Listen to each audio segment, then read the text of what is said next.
How was it? Point at the map and we'll get there somehow. The sky ain't falling, let's get out of this town. Our time is vital and we're making it count. Doing what we can to show them who we are now. Okay, yeah, yeah. Let's show them what we're made of. Let's show them who we are. Okay, yeah, yeah. Don't aim for the clouds, we gotta shoot for the stars. We got tonight, yeah, we got tonight.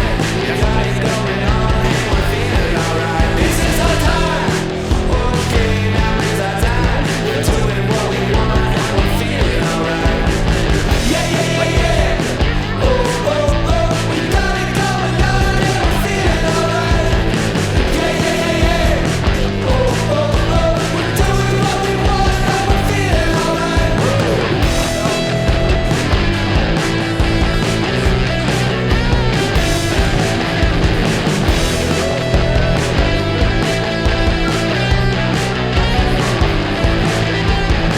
Let's make the most, show the world who we are. We're never looking back because we made it this far. Don't have to stop and listen to them. If they don't want the water, then they don't have to swim. We got tonight, yeah, we got tonight. We got it going on and we're feeling alright. This is our time, okay, now is our time. We're doing what we want and we're feeling alright. Yeah. Oh, we got it going on and we're feeling alright. Yeah. Oh, we're doing what we want and we're feeling alright.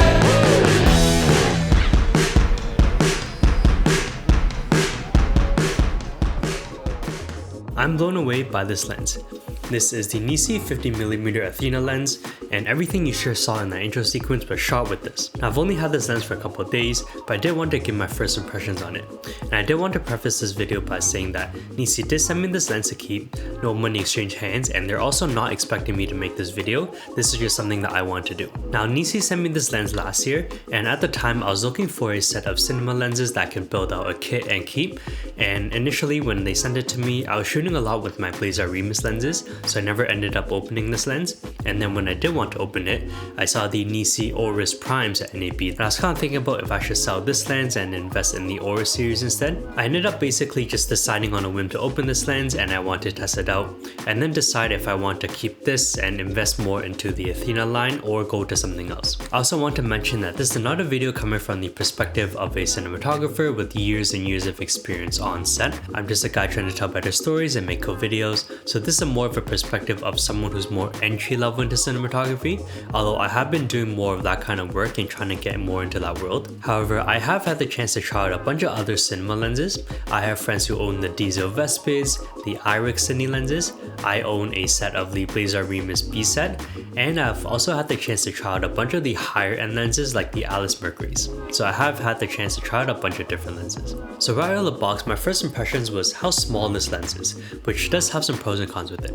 So this is the PL mount version, and I'm pretty surprised at how small and light this is for a T1.9, which is the widest that this lens goes. When I first put this on my camera and was just shooting some small clips in my studio, I noticed how sharp and clean this 50 looked. I wouldn't say this is overly sharp and unnatural, but maybe the right word is that everything just looked really crisp, but you're still getting a really nice gentle roll off into some clean bokeh, which I love. I then brought this lens to the Fujifilm event that they had recently in Toronto for the Fujifilm X half, which is what the footage from that intro sequence was from. So most of the clips from that day were shot between T1.9 and T2.8, and then at most T5.6 for a couple of clips. And I know shooting at T1.9 wide open isn't really optimal, and a lot of people stay more closer to that like T2.8 to T4 range, and some even don't even go wider than T5.6, but I did want to kind of push this lens and see how it handled everything. So at that T1.9 to T2.8 range, you're getting some pretty pleasing bokeh and really clean highlight roll off. Initially when I was watching other videos on this lens and deciding if I want to keep it, I saw a lot of people talk about how clinical and normal these lenses looked and how they have no character. And while I do personally agree that they do look pretty clean and have less of those imperfections that you'll see in other more kind of like vintage style lenses, I do think that that in itself is still character. And going through the footage that I shot, it just has this look that stands out from my other lenses that I'm really liking. And of course, I obviously still have the option to dirty up the look and color grading to make it look a little less clean and have some more character. I really liked how close the minimum focus distance is, and I know compared to photography lens,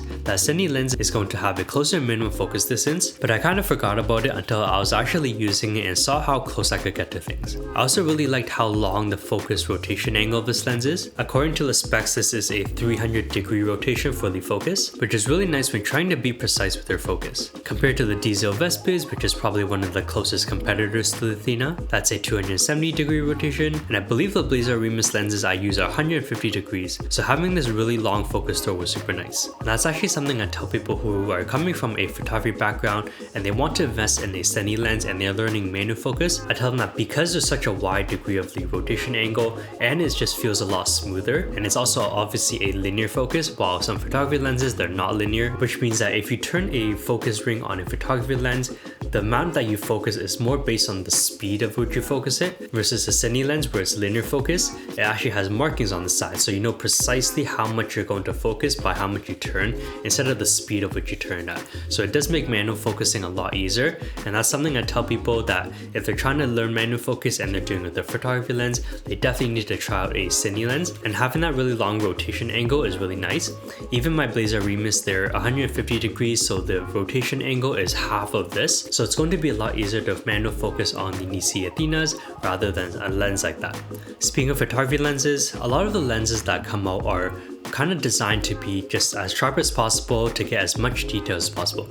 And I think that's where really a cinema lens shines. While the Nisi Athenas are clean and sharp, I still definitely see that Cine lens look to it. You're just getting a really unique look compared to a normal photography lens. It's not clinically sharp. The bokeh roll-off, I kind of use the term really creamy. And I think if you're transitioning into your first Cine lens, you're definitely going to see a difference compared to a photography lens. Now I mentioned that this lens is small, which does have some pros and cons. So obviously if I want to be lightweight and kind of compact, then having a small lens is going to be really nice. During the Fuji event, I had this 50mm rigged up on this camera rig right here, and I ran into a few issues. So this is how I built out the camera rig, where I have the tilted nucleus nano on one side controlling the focus, and then I have a focus motor right here on the other side. Now my issue with this lens being so small is because the focus and iris ring are so close to each other, I can't actually mount two nucleus nano motors onto one side of the rig. So then I have to split up the motors so that one of the motors controls the focus on one side, and then I have to put the other motor that is controlling the iris on the other side, which normally wouldn't be a problem because I have two rods, one on each side anyways. But because I rig up the camera this way, where I have the focus motor right in front of my handle, I like to just do this so that I can still have a side handle, but I can control focus this way. Because this lens is so short, I have no room to put a second motor here. So normally I would want to be able to put two motors, one to control focus, one to control iris, so that I can control them both with the tilted nucleus nano wheel. But because of this issue, I was only able to put one motor on the other side where it's not next to my follow focus wheel to control focus, which means that I have no motor to control iris. Not really a big deal, I can just kind of use my hand here and control iris instead of using the motor, but just something that I noticed. Obviously, I'm not saying this is going to be a problem with everyone. This is more because of my specific rig and how I build it out. Because I am solo operating, I kind of want to put the follow focus wheels and two motors on it. A workaround is that you could put a rod on the top side of the camera and then run it over so that you have a motor on the rod near the top. But because I was just solo operating, I wanted to kind of keep it as compact as possible, so I only stuck with the rods at the bottom, which is why I ran into that issue. If you're also using this on set and you have a dedicated first AC, then obviously the follow focus wheel wouldn't be on the camera rig itself, so then you would have room to put two motors. So this is something that's more specific to my rig and my problem, but if you are someone who's also solo operating and wants to build out a rig that's similar to this, you may also run into this issue. I also found out that this lens doesn't work with my PL adapter, which has a drop-in ND filter. So when you focus this lens closer to infinity, you can see the rear element here protrudes, and when it gets closer to that focus distance closer to infinity, it does kind of stick out too much for it to work with my PL adapter with a drop-in ND. Normally for ND filters, I would use the Tilted Mirage matte box, which has a VND on it, but because I was at the Fuji event, I wanted to keep everything a little bit smaller. I wanted to use the PL adapter with the drop-in ND, which I couldn't do with this. Luckily, I've been testing these out which are the Nisi Mag V&Ds. I did this review a while ago, but they didn't have a V&D, and for someone like me who likes to do run and gun stuff, I do prefer a V&D over hard stops, and they finally have a V&D for it. So I was using this at the Fuji event and I really like it. Full video of this will be coming out soon. Now I know the Nisi Aorus Primes, they do have a shortened PL mount, and I believe they do work with the PL adapters with drop-in NDs, at least for the ones that we tested at NAB, so that's a good thing, but I do wish that they had that here for the Athenas. And that's pretty much it for my first impressions. Obviously this isn't going to be a detailed review, I don't want to do a full review off of just 1 or 2 days of shooting, but so far I am really liking this lens, and I do think that I am going to invest in the rest of the Athena lineup. Now my biggest question right now is, because I have the 50, I do want the 85, but I don't know whether I should go for a 25 or 35. 35 for me is kind of like an everyday workhorse lens, but usually when I have a 35, I don't have a 50, but I'm wondering if I should get a 25 instead, just so that it's a little bit more different than a 50, because 35 is a little bit closer to 50.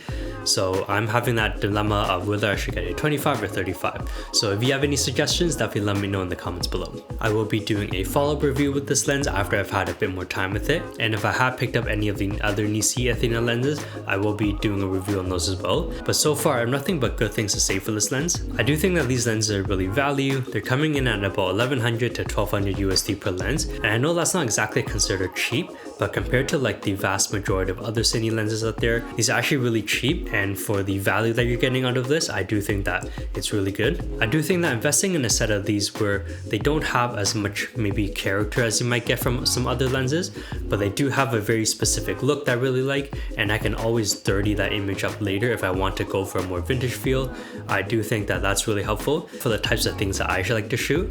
This kind of cleaner, crisp look makes the Athenas more suited for my needs. If you are someone who shoots a lot more things that need more of that character or vintage look, maybe other lenses might be better, but I think for me, I really like the Nisi Athenas, and I'm definitely going to check out some of their other lenses. If you have any questions, let me know in the comments below. If you like this video, remember to give it a thumbs up, subscribe to see more photo video content, and I'll see you in the next video. Peace.